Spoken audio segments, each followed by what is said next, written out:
gaafa jalqaba biyya bahu keessatti mudannoo addaa takka tana mudatteetu jira.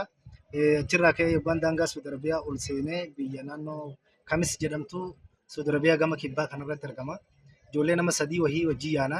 Isaan wajjin osoo deemnu isaan kun mootummaan qawwee nutti dha'ee isaan na bira dhiisanii turanii anis gulufee mootummaan isaan qabee turan. Isaan sadeen na bira qabee ani kophaa kiyyaa fi gaara keessa deemaa ture. Arabdichi tokko akkasitti jaartii fudhatee makiinaan kanarra deemu ispaaltii qalloo wayiitu jira.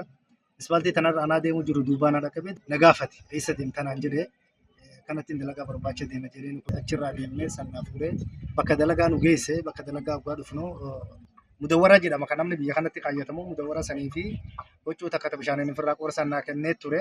Saniin deemi nafa dhiqadhu naan jee inni ani yookaan mana fincaanii keessa ol seene bishaan gaara kanarraa bu'aa bakki bu'aanis sunis hin mul'atanii.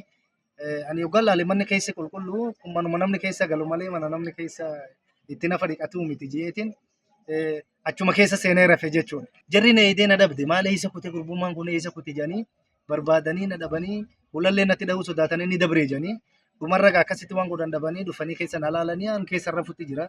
Uffata isaan natti kennan kaan uffatee kaan kaadhee kopheetti mataa jala kaadhee akkasitti rafee achi keessaa dhufanii ijoolleen Araboota shabaaba jedhan isaanii shabaaba jedhamte akka afaan biyya kanatti akka malee natti qoflaa turanii dalagaa sanallee irraan turre baatii takka mookam dalageetiin sababuma sanii ofirraa dalagaa sanarraa deeme.